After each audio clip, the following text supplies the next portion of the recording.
अगर आप तक पहुंचे तो आपकी तालियां जो है रुकनी चाहिए। और ये किसके लिए है, कैसे है, मैं वो भी बताऊंगा।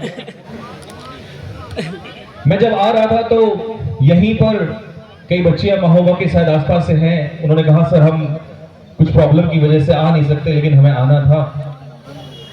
और आप लोग जब हमसे बातचीत करते हो, केवल पढ़ते ही नहीं हो, आपकी बहुत सारी चीजों से हम भी सीखते हैं, प्रॉब्लम्स आती हैं।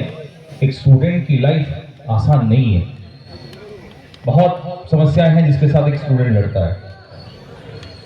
तो उसमें से मैं पहले जो शुरुआत है वो सभी कन्याओं के लिए करना चाहूंगा। और ये लाइनें आप समझिएगा कि मैंने रटी नहीं थी, तो मुझे लगा होगा भी नहीं, तो फिर ऐसे ही बोल देंगे। पर लिखिए जो लाइनें हैं वो बहुत दिल से हैं, और देख शायद आप तक पहुंचे तो आपकी तालियां ना रुके। परिवार में आपने देखा होगा कि लड़कों को कम से कम ये तो होता है कि जब तक नौकरी ना मिले उनको ये तो एक छूट होती है कि आप कितना भी पढ़ सकते हो, और जब तक नहीं पढ़ोगे तब तक कोई समस्या भी आप लोगों को नहीं होती है, आपको पढ़ना पड़ेगा। लेकिन लड़कियों के साथ अक्सर एक बड़ी समस्या है, इन लोगों के पास समय बहुत कम होता है। शायद एक शब्द जो है वो इनके अंदर दिमाग में चल रहा होता है लगातार कि अगर जल्दी तुम्हारी नौकरी नहीं लगी तो तुम्हारी शादी कर देंगे। और ये शब्द बहुत बड़ा होता है, ये इतना भारी होता है कि इतना पढ़ाई का बोझ नहीं है जिस शब्द का डर है, ये शब्द बहुत भारी होता है। तो उसी को लेकर मेरी माता पिता से एक गुजारिश है यहां से कि किसी ने कहा है कि अगर दुल्हन बनाने से पहले मुझे सक्षम भी बनाते तो, एक पिता से गुजारिश है कि अगर दुल्हन बनाने से पहले मुझे सक्षम भी बनाते तो मुझे जलना नहीं पड़ता अगर किताबें ना जलाते तो। दोस्तों वो वक्त बीत गया है अब जब पहले बेटियां जलाई जाती थी, लेकिन समस्याएं आज भी हैं। जब तक जड़ें नहीं मिटेंगी, ये युवा है, अगर इसने ठान लिया तो देश को कोई और नहीं बदलता, ये देश को युवा ही बदलता है। तो वक्त जो है बदलेगा, स्थितियां बदलेंगी, और आप हम ही लोग हैं जो बदलेंगे इसको। तो मैं इसके आगे फिर इसे कंटिन्यू करता हूं एक बार फिर से कि अगर दुल्हन बनाने से पहले मुझे सक्षम भी बनाते तो। ये समझ रहे हैं, ये उस बेटी की पीड़ा है जिसको बहुत जबरदस्ती जल्दी अगर नहीं पढ़ोगी तो आपकी शादी करवा दी जाएगी, और सपने उड़ान भरने के हर एक बेटी के होते हैं। तो अगर दुल्हन बनाने से पहले मुझे सक्षम भी बनाते तो मुझे जलना नहीं पड़ता अगर किताबें ना जलाते तो। जमाने से हारे हैं आप और मैं आपसे हारी। एक बाप मजबूरी में करता है ये, क्यों कि उसे भी समाज की जो एक समस्या है वो अपने मन से दबाव नहीं डालता किसी बेटी के ऊपर, वो समाज जो डलवाता है उसके चक्कर में वो समस्या उसके लिए होती है। तो वो लड़की क्या कह रही है, वो समझ रही है उस पिता की समस्या को कि जमाने से हारे हैं आप और आपसे मैं हारी, क्योंकि पिता के आगे लड़ नहीं सकती है, बोल नहीं सकती है वो। तो जमाने से हारे हैं आप और आपसे मैं हारी, मजा तो तब था हम मिलकर जमाने को हराते थे। अगर आप मेरा साथ दे देते तो आपके साथ मिलके हम दोनों जमाने को हराते तो। और लास्ट में अगर लाइनें छू जाएं तो एक बार तालियों की गूंज पूरे भारतवर्ष की बेटियों के कान तक चली जाए। सुना है बेटियां आंगन की चिड़िया होती हैं बाबा, सुना है कि बेटियां आंगन की चिड़िया होती हैं बाबा।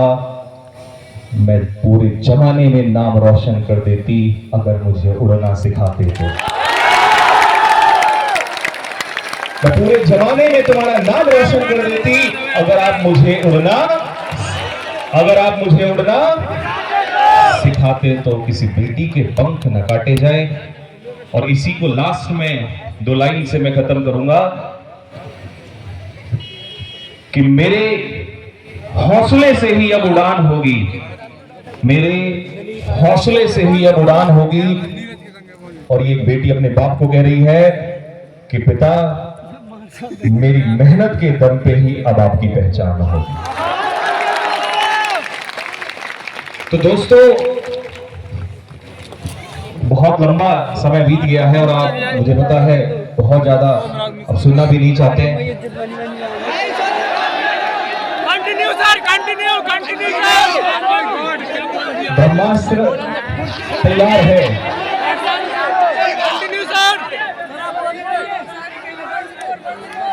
एक चीज बस ज्यादा मैं नहीं बोल पाऊंगा, समझिएगा, क्योंकि पहले बहुत कुछ बोला जा चुका है और इस समय पर लड़कों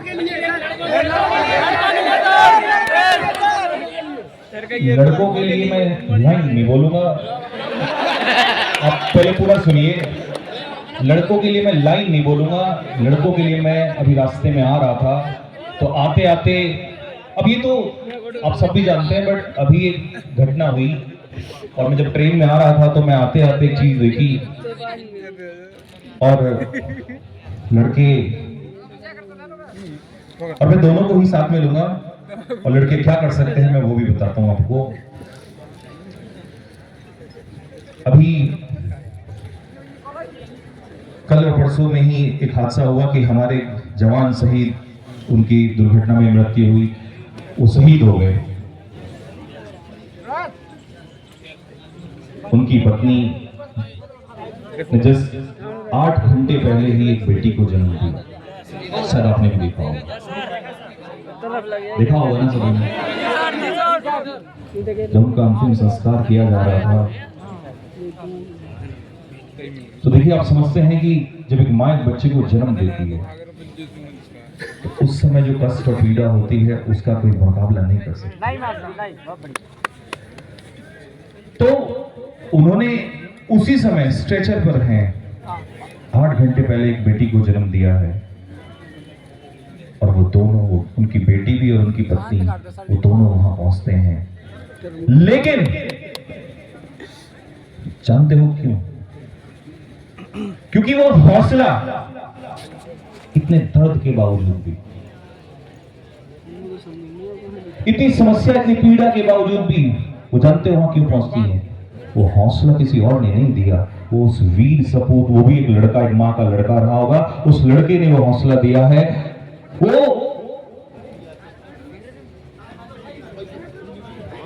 बेटा एक सेकंड बस, वो हौसला जो उस भाई ने वो अपने घर वालों को दिया होगा, वो हौसला ही है जिसकी वजह से वो लोग वहां पहुंचे। और ये लड़के ही होते हैं, ये लड़के ही हैं जो आज बॉर्डर पे खड़े हैं, और इसकी वजह से आज हम सही सलामत खड़े हैं। और अब जो तुम चाह रहे हो मैं उस पर ही आई जाता हूं, मैं आना चाह नहीं रहा था।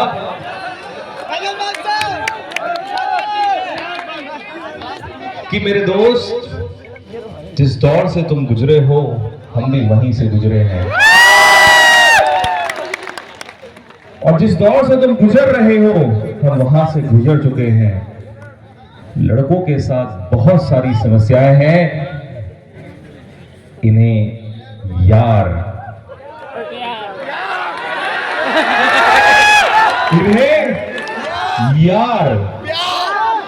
प्यार और परिवार, एक लड़का ही है जो तीनों के साथ जंग लड़ता है। दोबारा बोलिए, पहला, पीछे से आवाज नहीं आ रही है, पहला यार। एक यार के लिए अगर सच्चा यार है ना, ये लड़का ही है जो जान तक दे देता है। ये एक लड़के के अंदर ही ताकत है, ये उसकी ही शिद्दत है जो अपने यार के लिए, एक सच्चे यार के लिए सीने पर गोली खा, पीठ पे गोली नहीं खाएगा, वो जान दे सकता है यार। और दूसरा, और ये उम्र में यही समस्या है कि हमें यहाँ क्या भी चाहिए, यार भी चाहिए, और सबसे बड़ी बात जिसके लिए हम हर दिन जंग लड़ रहे हैं वो कौन है? परिवार। तो इन तीनों चीजों को अगर कोई संभाल सकता है तो वो एक कौन है? लड़का है। तो मेरे दोस्त, बस एक ही चीज जाने से पहले बोलूंगा कि इस जंग में जो तुम अभी लड़ रहे हो, मैं एक स्टूडेंट रह चुका हूं और 1-2 साल नहीं, 8 से 10 साल पहले एनडीए से शुरुआत हुई, फिर सीडीएस पे पहुंचे, फिर एफकेट पे पहुंचे, फिर दिल्ली पुलिस सब इंस्पेक्टर तक पहुंचे, देते गए, फेल होते गए, सिलेक्शन भी हुआ। इस जर्नी में एक बात जरूर सीखी है, अगर रिलेट कर पाओ तो दोनों हाथ आपके ऊपर खड़े हो जाएं, लेकिन अगर रिलेट करो तो कि सबसे बड़ा दुख इस विद्यार्थी जीवन का यह है कि शिद्दत से मेहनत करोगे, उसके जब तक सिलेक्शन नहीं होता, और तुम उसी दौर में हो सब लोग अभी, क्योंकि अगर सिलेक्शन हो गया होता तो फिर आप उस कैटेगरी में वहां होते, लेकिन अभी वहां नहीं है, आप इसी कैटेगरी में हैं। तो हमने वो फील किया, हमने दोनों फील किया, एक टीचर एक अध्यापक दोनों चीजें फील करता है, वो इस दौर को भी देखता है और जब सिलेक्शन हो जाता है तो उस दौर को भी देखता है। तो मैं उस दौर की तो सुनाऊंगा नहीं, मैं आपको आपकी ही सुना देता हूं कि मेरे भाई, इस विद्यार्थी जीवन की सबसे बड़ी जो समस्या है वो ये है कि आपको मेहनत भी करनी है। और जाते जाते मैं ये मैसेज देना चाहता हूं कि कभी सम्मान समारोह में मिलो तो आप बताना, सर एक बात बोली थी आपने कि इस दौर में मेहनत भी करनी पड़ेगी, गालियां भी खानी पड़ेंगी, ताने भी आपको इस दुनिया के सुनने पड़ेंगे, लेकिन सर झुका के फिर भी मेहनत लगातार करनी पड़ेगी, लगातार करनी पड़ेगी। और जो पत्थर तुम्हारे ऊपर आज मारे जा रहे हैं दोस्तों, मुझे नहीं पता कोई क्या मोटिव मैसेज देता है, बट मैं